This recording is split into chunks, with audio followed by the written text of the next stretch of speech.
Hey, welcome back everybody to Hospitality 2108. Today we're going to be talking about personal safety and property security.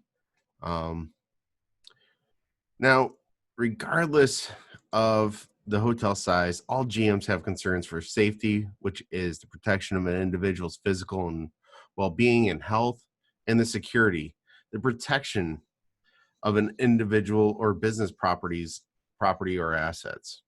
So, um, the law requires that those who operate hotels provide the traveling public with an environment that is safe and secure. These laws do not hold hotels responsible for everything that could happen to a guest during their stay because guest safety cannot be ensured.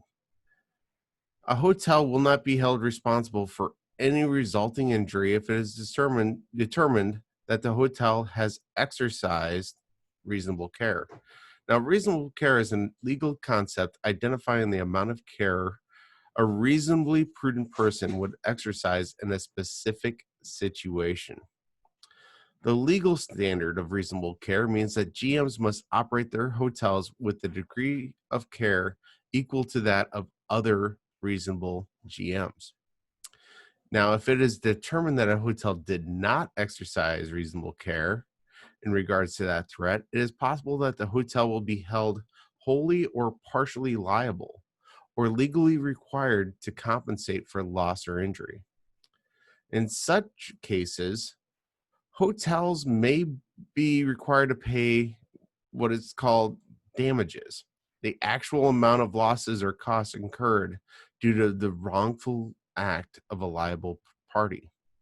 Now, damages can be compensatory or a monetary amount intended to compensate injured parties for actual losses or damages they have incurred.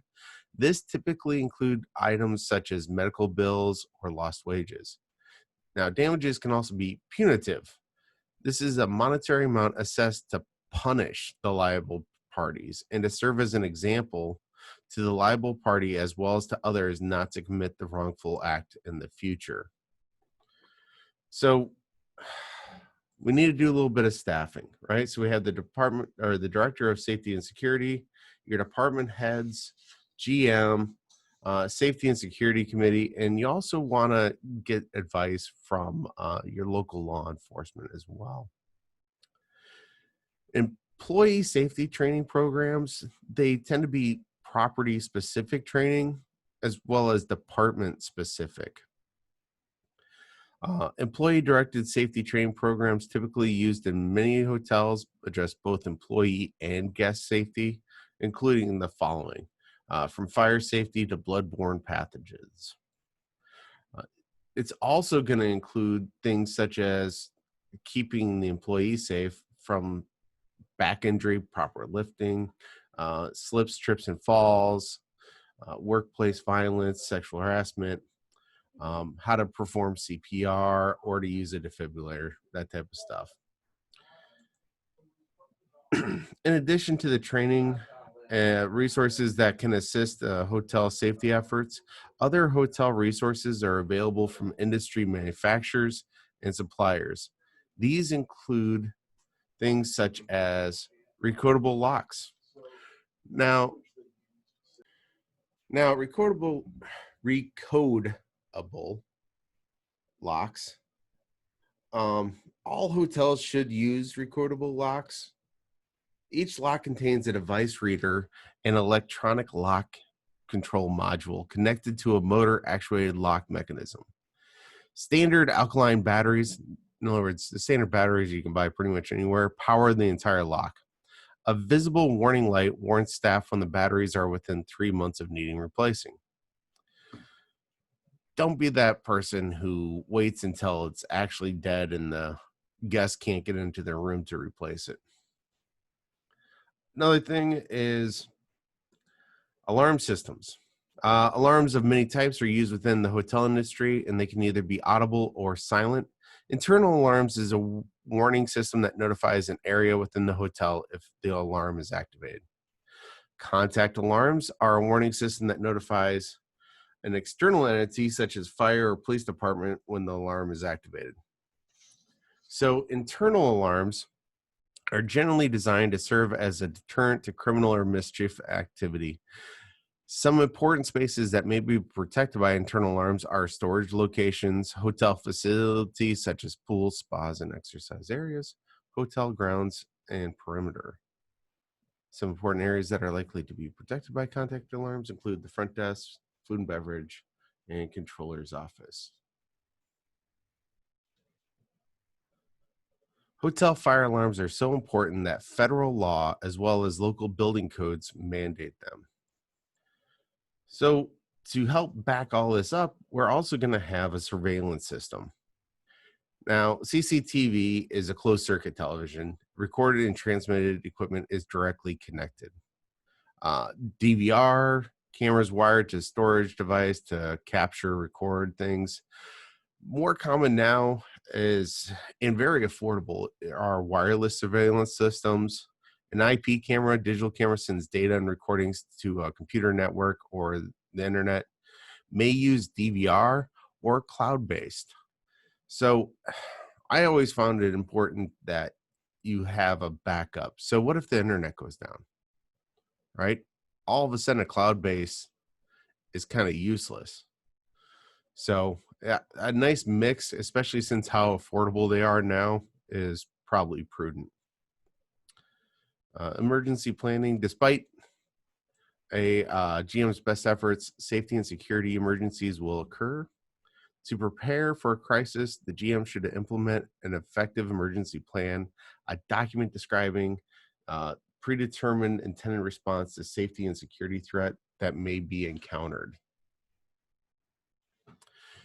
You need to have responses ready for events such as fire, power outages, severe inclement weather, robbery, death or injury to a guest or employee, a bomb or terrorist threat, or intense negative publicity by the media. It's so much better to have something prepared than to just go off the cuff when it comes to this type of stuff. Now, many of these crises share similar characteristics that can be controlled to some degree by pre-planning. These are things such as their extreme importance. These crises tend to disrupt normal business. There's a potential for human suffering or death, financial loss, right? All this stuff are things that most of these share in contact. Now, an emergency plan should be kept simple because it'll likely be implemented only in the time of a heightened stress. For each crisis identified, a clearly developed emergency plan would include what type of crisis has occurred, who should be contacted when the crisis occurs, what should be done or who should do it in the event the crisis occurs, and who should be informed of the results or impact of the crisis when it's over. Now, on a lesser scale here, we have some disturbances. Guests experiencing disturbances from another guest room, a front office employee typically calls the appropriate guest room to request that the disturbance be ended. A second call from the front desk may be made, or someone from the security department will be sent to the area. If disturbances occur in public areas, a security department employee typically visits the location.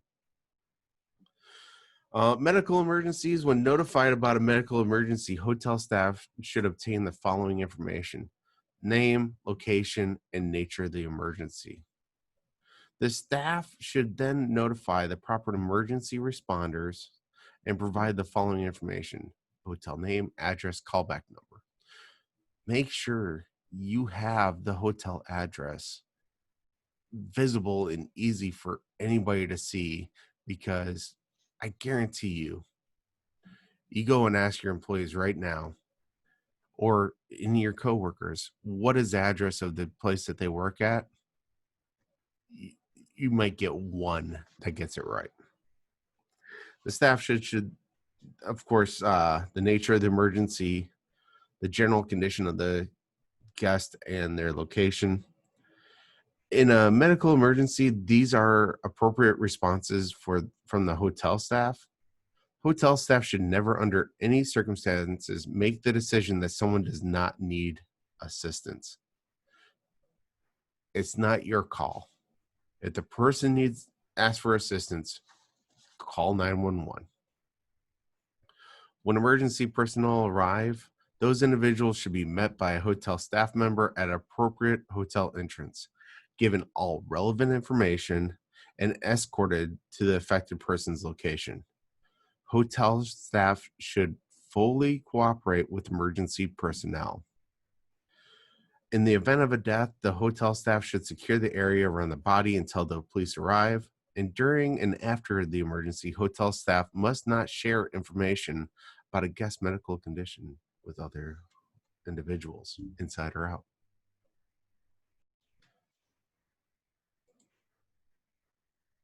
Now, to remain prepared for evacuation-related emergencies, the following supplies should be readily available and inspected weekly to assure an adequate supply and/or proper working condition. A well-stocked first aid, a flashlight with spare batteries, weather radio, working and fully charged camera, chalk, scissors or sharp knives, incident reports, security logs, all that stuff should be prepared prior to an emergency happening. Um, Hotel fires. So if the fire is real, the fire department should be contacted immediately. Uh, you are going to get a few false alarms from people who um, do a litany of dumb things to set off fire alarms, but you should take each one seriously.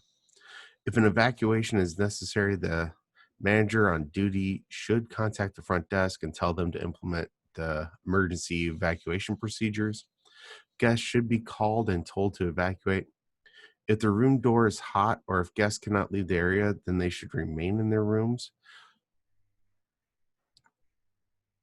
which you should also, as the front desk, if you know that there's guests stuck in a room, you should know where and to direct emergency personnel to come get them. Bomb threats. When taking the call, staff should remain calm and keep the caller on the phone as long as possible until the proper authorities arrive. Ask the caller questions such as, when will the bomb explode? Where is the bomb located? What kind of bomb is it? Where are you calling from? What is the reason for the bomb threat? Now, you're going to want to listen for unique background noises. Whether it's music, the sound of machinery, TV noise in the background, whatever.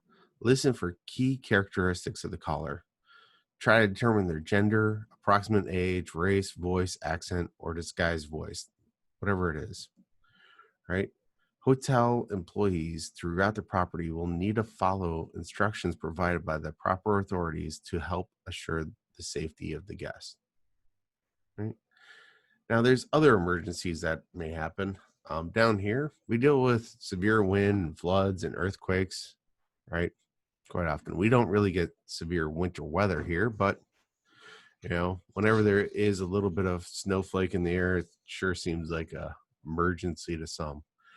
But up north, blizzards happen, and what are your protocols and everything going on then? So hotels are unique with unique guest safety concerns. GMs wishing to reduce their legal liability would do well to monitor the staff efforts in all areas where extra caution or efforts are required.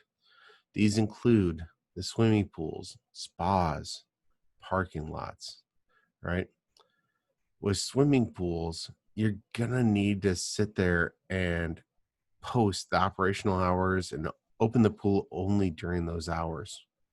Clearly mark the depths of the pools accurately, both in metric measures and feet and inches, right? Make sure the pool area is properly lighted and that any electrical components are regularly inspected and maintained to meet local codes. Install self-closing and self-latching or locking gates to prevent unauthorized access to the pool area. If possible, lock the entrance to the pool area with a recoatable lock to prevent entry by unauthorized personnel. Right? That's just a few things that you need to do to make sure that you are covering yourself. With spas, you're gonna need to document and inspect spa drain covers on a daily basis, post policies in the languages of the guests, install a thermometer to make sure that things are not too hot and they don't exceed the temperatures. Right, clearly mark the depth, install non-slip flooring surfaces, that type of stuff. Parking lots, you should inspect the parking lot lighting on a daily basis. Really easy. You drive up, it's dark out. Are the lights on? Arrange for replacement of burned out lights immediately. Inspect the parking lot surfaces daily. Again, you're driving up, you should be able to notice when things are wrong. If you're up north, you got to worry about ice and snow. Ensure parking lot stripes and handicap parking and directional signs are easily seen to avoid pedestrian vehicle accidents. Post easily readable signs in the parking lot, all that stuff, right? So one of the ways that you're going to CYA is by documenting all your efforts. All of that should be carefully documented. The manager of the day on duty checklist demonstrate consistent and vigilant effort to maintain safety and security standards and are an excellent management tool. Now, each hotel GM must determine the frequency, content, and number of checklists that are appropriate. Any and all efforts of the hotel related to the safety and security of guests should be well documented. Reasonable care can sometimes be a difficult concept to prove, and any documentation that the hotel has can help establish its presence and will be useful in proving that it was exhibited, right? So you don't just do it, you make sure that you document and you keep a log of everything that you do. For employees, we have OSHA, right? So it's the Occupational Safety and Health Act that was passed in 1970. The act created within the Department of Labor the created OSHA, the agency responsible for developing and enforcing regulations related to assuring safe and healthful working conditions.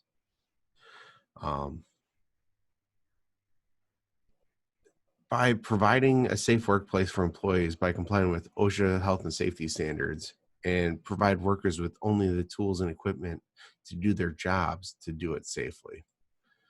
You need to make sure that you establish training programs for employees who operate dangerous equipment. Anybody who employs over 10 people need to develop and implement a written emergency action and fire prevention plan. That's just good practice anyways. Maintain the OSHA Form 300 log work-related stuff. Display all notices regarding employee rights and safety. The MSDS sheets need to be easily accessible. And offer a no-cost hepatitis B vaccination for employees who may come in contact with blood or body fluids. Right. Now, hotel safety related programs are designed to keep people safe from harm, while security related efforts are directed toward protecting property from theft or damage. So threats to asset security, threats to the security of assets can come from individuals inside the hotel itself, internal threats, or people on the outside. To help prevent internal threats, the best approaches come from carefully screening employees before hiring them, reducing the chances of theft through the use of effectable recodable locks, inventory systems, and other security measures, ensuring that managers as well as employees are aware of the penalty for theft, and treating all proven cases of similar theft in a similar manner. It is important to understand that a robbery is not an occasion to attempt to protect the hotel's cash assets. No need to be a hero. A robbery is a time to protect the staff. Robbers steal from hotels, but so do guests. In fact, guests are generally much greater threats to non-cash assets than are robbers. Um, depart- there are a number of things GMs can do to minimize the uh, threats to a hotel's assets. Some departments, however, by the nature of their operation, are subject to specific security threats of which the GM and the affected department heads should be aware of. So, front office threats, employee theft, robbery, guest charges, housekeeping, supply items, guest items, food and beverage, theft from nearly all items and assets, sales and marketing, irregularities with expense accounts, and property operation and maintenance threats. Hand tools and supplies somehow seem to grow legs and walk off. Data security, you need to combine the area of responsibility for hotel safety and security with that of IT. Ensure the hotel's information security defenses are as effective and up to date as possible. Although current law is somewhat unclear about whether or not a business whose sensitive customer information is compromised must inform its customers about the security breach, most professionals agree that doing so makes good business sense. A failure to notify customers in the event of a data security breach can result in significant negative publicity and imply a lack of concern for customer privacy. All right. So GMs in strategic city, airport, or other locations, along with those providing facilities for a large number of guests or large group meetings, must be increasingly concerned about the potential for terrorism. The likelihood that a single hotel will be a target of terrorism is small, but it increases with the hotel size, location, who owns it, and the symbolic importance. Hotel operators whose properties are at a high risk of terrorist attack must exercise special vigilance. While it may not be possible to prevent all possible attacks, hotel operators can take positive steps to minimize their risk. These include the proper maintenance of existing security and safety equipment and procedures, careful consideration of potential vulnerability, controlled access to non-public areas of the property, the screening of employee applicants, background checks, management training, regular participation in best practices discussions with hotel workers who face similar threats and with local law enforcement officials who can give better guidance, right? So that was safety and security. Obviously, right now, it's time for you to pause, read, and think. And when you are done, we will go over the answers to these questions or some possible answers. All right. So if further investigation reveals that individuals identified had never been in a situation where there was a prior theft allegation, what would you advise Isabella to do? So this raises an issue that is often faced by most GMs. That issue is one of a suspected theft by one or more hotel employees. Now, in this scenario, a guest has accused an employee of theft, and no evidence suggests the employee has ever faced such accusations in the past.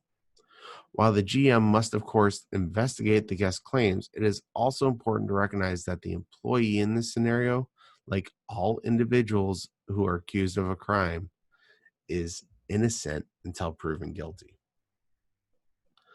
If further investigation reveals both individuals identified had been in a room where there was a prior theft allegation, what would you advise Isabella to do? Now, if the employee had been accused of theft in the past, the GM may, but likely should not, react somewhat differently.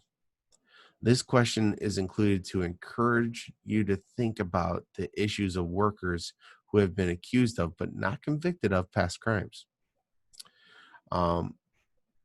I'd like to point out that relevant labor related legislation regarding the manner in which employers must treat those who have been accused or arrested, um, but not convicted of criminal activity should really be known to you in your area.